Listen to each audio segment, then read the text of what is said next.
ಧ್ಯೇಯದಂತೆ ನಮ್ಮ ಸರ್ಕಾರ ನಡೆಯುತ್ತಿದ್ದು, ನಮ್ಮ ಸರ್ಕಾರ ಜನಕಲ್ಯಾಣ ಕಾರ್ಯಕ್ರಮಗಳನ್ನು ಜಾರಿಗೆ ತಂದಿದೆ ಎಂದು ಸಿಎಂ ಸಿದ್ದರಾಮಯ್ಯ ಅವರು ಗ್ಯಾರಂಟಿ ಯೋಜನೆಗಳನ್ನು ಪ್ರಸ್ತಾಪ ಮಾಡಿದ್ದಾರೆ.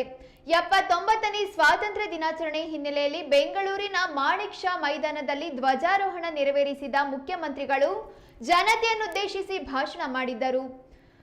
5 ಗ್ಯಾರಂಟಿಗಳಿಂದ 96,000 ಕೋಟಿಗೂ ಹೆಚ್ಚು ಹಣವನ್ನೇ ನೀಡಿದ್ದೇವೆ. ಶಕ್ತಿ ಯೋಜನೆ ಮಹಿಳೆಯರಿಗೆ ಸಹಾಯಕವಾಗಿದೆ. ಯೋಜನೆಗಾಗಿ 5,900 ಹೊಸ ಬಸ್ಗಳನ್ನು ಖರೀದಿ ಮಾಡಿದ್ದೇವೆ. ಮಧ್ಯವರ್ತಿಗಳ ಹಾವಳಿ ಇಲ್ಲದೆ ತಲಾ ಆದಾಯ ಹೆಚ್ಚಾಗಿದೆ ಎಂದು ತಿಳಿಸಿದರು. ಇದೇ ವೇಳೆ ಕೇಂದ್ರ ಸರ್ಕಾರದ ವಿರುದ್ಧ ಕಿಡಿಕಾರಿದ ಅವರು, ಇಷ್ಟೆಲ್ಲ ಜನಕಲ್ಯಾಣ ಕಾರ್ಯಕ್ರಮಗಳ ನಡುವೆಯೂ ನಮಗೆ ಬೇಕಾಗಿರುವಷ್ಟು ಯೂರಿಯಾವನ್ನ ಕೇಂದ್ರ ಸರ್ಕಾರ ಪೂರೈಸುತ್ತಿಲ್ಲ. ಇದರಿಂದ ಸ್ವಲ್ಪ ಸಮಸ್ಯೆಗಳು ಉಂಟಾಗಿವೆ. ಈ ಸಮಸ್ಯೆಯನ್ನ ಕೂಡಲೇ ಬಗೆಹರಿಸಬೇಕೆಂದು ಆಗ್ರಹಿಸುತ್ತೇನೆಂದು ಹೇಳಿದರು.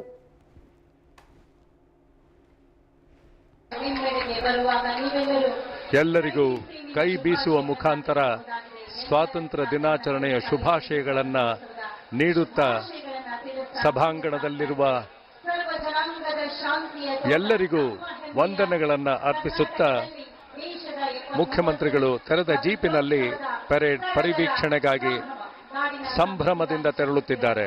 ಸತ್ಯದ ನೆಲೆಯಲ್ಲಿ ಶಾಂತಿಯ ಬದುಕಲಿ, ತ್ಯಾಗವ ಮಾಡಿರಿ ಓ ಜನರೇ, ಭೇದವ ತೊರೆಯುತ್ತ ಐಕ್ಯದಿ ಗಾನದಿ ಮುಂದಕ್ಕೆ ನಡೆಯರಿ ಓ ಜನರೇ ಎನ್ನುವ ಹಾಗೆ ತೆರೆದ ಜೀಪಿನಲ್ಲಿ ಪರಿವೀಕ್ಷಣೆಗಾಗಿ ಮುಂದೆ ಸಾಗುತ್ತಿದ್ದಾರೆ ಮುಖ್ಯಮಂತ್ರಿಗಳು.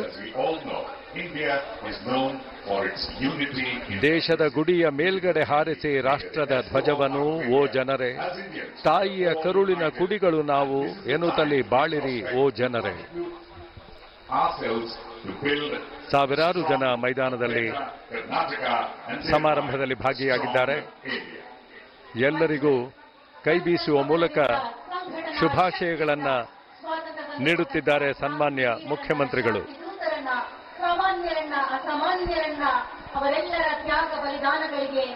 ಸ್ವಾತಂತ್ರ್ಯೋತ್ಸವ ಬಂದಿತು, ಬನ್ನಿ ಭಾರತ ಮಾತೆಗೆ ಜೈ ಘೋಷ ಹಾಕುತ್ತಾ ವೀರರ ಮನದಲ್ಲಿ ನೆನಪಿಸಿರಿ, ನಾಡಿಗೆ ಪ್ರಾಣವ ತ್ಯಾಗವ ಮಾಡಿದ ಯೋಧರ ಚಿತ್ರಕ್ಕೆ ವಂದಿಸಿರಿ. Border Security Force, KSRP Men, KSRP Women, Goa Police and City Armed Reserve, BSF, KSRP Men ಪಡೆ ಈ ಎಲ್ಲ ತುಕಡಿಗಳು ಪಥ ಸಂಚಲನದಲ್ಲಿ ಭಾಗಿಯಾಗುತ್ತವೆ. ಇದೀಗ ಗೌರವ ರಕ್ಷೆ ಸ್ವೀಕಾರ ಮಾಡುತ್ತಾ ಕಂದಾಯ ಗ್ರಾಮಗಳನ್ನಾಗಿ ಪರಿವರ್ತಿಸಿದ್ದೇವೆ. ಅಲ್ಲದೆ ದುಸ್ಥಿತಿಯಲ್ಲಿದ್ದ ಜಿಲ್ಲಾಧಿಕಾರಿಗಳ ಕಚೇರಿಗಳನ್ನು ಹಾಗೂ ಹೊಸ ತಾಲೂಕುಗಳಲ್ಲಿ ಪ್ರಜಾಸೌಧಗಳನ್ನು ನಿರ್ಮಿಸಿದ್ದೇವೆ. ಇಂದು ವೈದ್ಯಕೀಯ ಶುಲ್ಕಗಳು ದುಬಾರಿಯಾಗುತ್ತಿದ್ದು, ಬಡ ಮಧ್ಯಮ ವರ್ಗದವರಿಗೆ ಉತ್ತಮ ವೈದ್ಯಕೀಯ ಸೇವೆಗಳು ಲಭ್ಯವಾಗಬೇಕು ಎಂಬ ನಿಟ್ಟಿನಲ್ಲಿ ನಮ್ಮ ಸರ್ಕಾರ ಹಲವಾರು ಉಪಕ್ರಮಗಳನ್ನು ಸಾಧಿಸಿದ್ದು, ಇವು ಜನಮೆಚ್ಚುಗೆ ಗಳಿಸಿಕೊಂಡಿವೆ. ಬಿಮ್ಸ್ ಬೆಳಗಾವಿಯ ಆವರಣದಲ್ಲಿ ಸೂಪರ್ ಸ್ಪೆಷಾಲಿಟಿ ಆಸ್ಪತ್ರೆ ನಿರ್ಮಾಣದ ಕಾಮಗಾರಿಗಳು ಪೂರ್ಣಗೊಂಡಿರುತ್ತದೆ. ಕಲಬುರಗಿಯಲ್ಲಿ 371 ಹಾಸಿಗೆ ಸಾಮರ್ಥ್ಯದ ಜಯದೇವ ಹೃದ್ರೋಗ ವಿಜ್ಞಾನ ಮತ್ತು ಸಂಶೋಧನೆ ಸಂಸ್ಥೆಯನ್ನು 304 ಕೋಟಿ ರು ವೆಚ್ಚದಲ್ಲಿ ನಿರ್ಮಿಸಲಾಗಿದೆ. ಗದಗದಲ್ಲಿ ಕ್ಯಾತ್ ಲ್ಯಾಬ್ ಸೌಲಭ್ಯದೊಂದಿಗೆ ಸೂಪರ್ ಸ್ಪೆಷಾಲಿಟಿ ಹೃದ್ರೋಗ ಘಟಕವನ್ನು ಪ್ರಾರಂಭಿಸಲಾಗಿದೆ. ಆರೋಗ್ಯ ಇಲಾಖೆಯಲ್ಲಿ ನಮ್ಮ ಸರ್ಕಾರವು ಹಲವಾರು ಹೊಸ ಕಾರ್ಯಕ್ರಮಗಳನ್ನು ಜಾರಿಗೆ ತಂದಿದೆ. ಮುಖ್ಯವಾಗಿ ಪುನೀತ್ ರಾಜ್ಕುಮಾರ್ ಹೃದಯ ಜ್ಯೋತಿ ಯೋಜನೆಯನ್ನು ರಾಜ್ಯಾದ್ಯಂತ ವಿಸ್ತರಿಸಲಾಗಿದೆ. ಕ್ಯಾನ್ಸರ್ ರೋಗಿಗಳ ಪ್ರಮಾಣ ಮತ್ತು ಚಿಕಿತ್ಸೆಯ ಹೊರೆ ಕಡಿಮೆ ಮಾಡಲು ಹಬ್ ಮತ್ತು ಸ್ಕೋಪ್ ಮಾದರಿಯಲ್ಲಿ ಜಿಲ್ಲಾ ಆಸ್ಪತ್ರೆಗಳಲ್ಲಿ ಕ್ಯಾನ್ಸರ್ ಆರೈಕೆ ಕೇಂದ್ರಗಳನ್ನು ಸ್ಥಾಪಿಸಲಾಗಿದೆ. ನಾವು ತೆಗೆದುಕೊಂಡ ಕ್ರಮಗಳಿಂದಾಗಿ 2025ನೇ ಸಾಲಿನಲ್ಲಿ ತಾಯಂದಿರ ಮರಣ ಪ್ರಮಾಣ 26% ಕಡಿಮೆಯಾಗಿದೆ. ಪ್ರಮುಖ 14 ಅಸಂಕ್ರಾಮಿಕ ರೋಗಗಳಿಗೆ ಮನೆ ಬಾಗಿಲಲ್ಲಿ ತಪಾಸಣೆ, ಚಿಕಿತ್ಸೆ ಮತ್ತು ಅನುಸರಣೆ ಸೇವೆಗಳನ್ನು ನೀಡುವ ಗೃಹ ಆರೋಗ್ಯ ಯೋಜನೆಯನ್ನು ವಿಸ್ತರಿಸಿದ್ದೇವೆ. ಆಂಬ್ಯುಲೆನ್ಸ್ ಸೇವೆಗಳನ್ನು ರಾಜ್ಯಾದ್ಯಂತ ಕೇಂದ್ರೀಯ ಕಮಾಂಡ್ ಮತ್ತು ನಿಯಂತ್ರಣ ಕೇಂದ್ರ ನಿರ್ವಹಿಸುವಂತೆ ಮಾಡಲು ತೀರ್ಮಾನಿಸಿದ್ದೇವೆ. ಸಾರ್ವಜನಿಕ ಆರೋಗ್ಯ ಕಾಪಾಡುವ ದೃಷ್ಟಿಯಲ್ಲಿ ಕಲಬೆರಕೆ ಮತ್ತು ಜನರ ಆರೋಗ್ಯಕ್ಕೆ ಹಾನಿ ಉಂಟು ಮಾಡುವ ಆಹಾರಗಳನ್ನು ವಿಶ್ಲೇಷಣೆಗೆ ಒಳಪಡಿಸಿ ಅವುಗಳನ್ನು ನಿಷೇಧಿಸುವ ಕಾರ್ಯವನ್ನು ನಿರಂತರವಾಗಿ ಮಾಡಲಾಗುತ್ತಿದೆ. ನಮ್ಮ ಸರ್ಕಾರವು ರಸ್ತೆಗಳ ಅಭಿವೃದ್ಧಿಗೆ ಹೆಚ್ಚು ಆದ್ಯತೆಯನ್ನು ನೀಡುತ್ತಿದ್ದೇವೆ. ಇದುವರೆಗೆ ಗ್ರಾಮೀಣಾಭಿವೃದ್ಧಿ ಮತ್ತು ಲೋಕೋಪಯೋಗಿ ಇಲಾಖೆಯ ವತಿಯಿಂದ 12,000 ಕಿಲೋಮೀಟರ್ಗಳ ರಸ್ತೆಗಳನ್ನು ಕಳೆದ 2 ವರ್ಷಗಳಲ್ಲಿ ಅಭಿವೃದ್ಧಿ ಮತ್ತು ನವೀಕರಣ ಮಾಡಿದ್ದೇವೆ. ಈ ವರ್ಷದ ಬಜೆಟ್ನಲ್ಲಿ ಆಡಳಿತ ಇಲಾಖೆಗಳ ವತಿಯಿಂದ ರಸ್ತೆಗಳ ಅಭಿವೃದ್ಧಿಗೆ ಅನುದಾನಗಳನ್ನು ಒದಗಿಸುವುದಲ್ಲದೆ ರಸ್ತೆ, ಸೇತುವೆ ಮುಂತಾದ ಮೂಲಸೌಕರ್ಯಗಳ ಅಭಿವೃದ್ಧಿಗಾಗಿ ಮುಖ್ಯಮಂತ್ರಿ ಮೂಲಸೌಕರ್ಯ ಅಭಿವೃದ್ಧಿ ಕಾರ್ಯಕ್ರಮ ಯೋಜನೆಯನ್ನು ಪ್ರಾರಂಭಿಸಿ ಈ ವರ್ಷ 8,000 ಕೋಟಿ ರುಗಳನ್ನು ನೀಡುತ್ತಿದ್ದೇವೆ.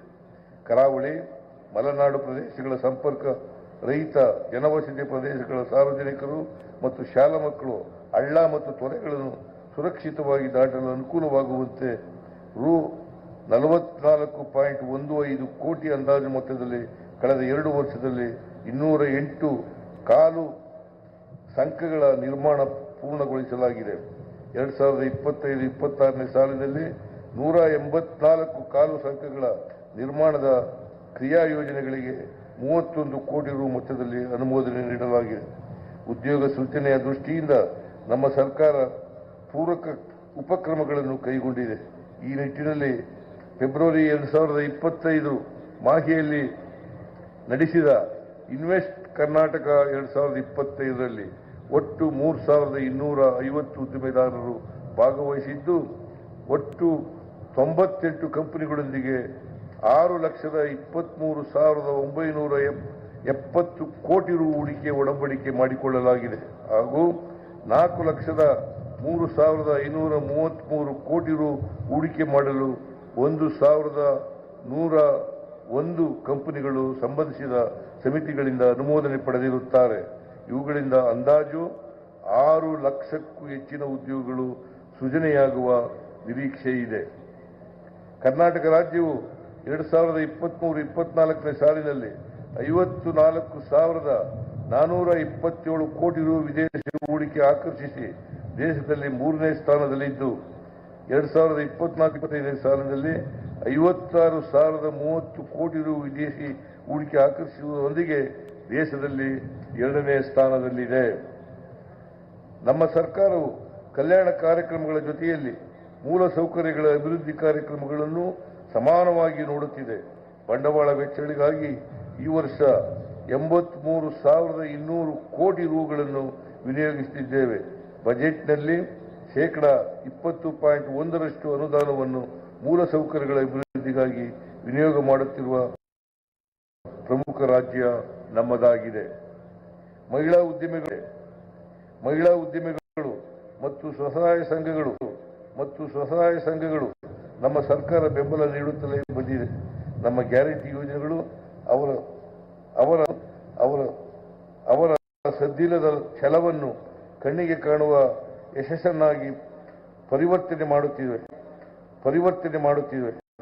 ನಾವು ಕ್ರೀಡೆ, ಕಲೆ ಮತ್ತು ವಿಜ್ಞಾನದಲ್ಲಿ ಸಾಧಕ ಮತ್ತು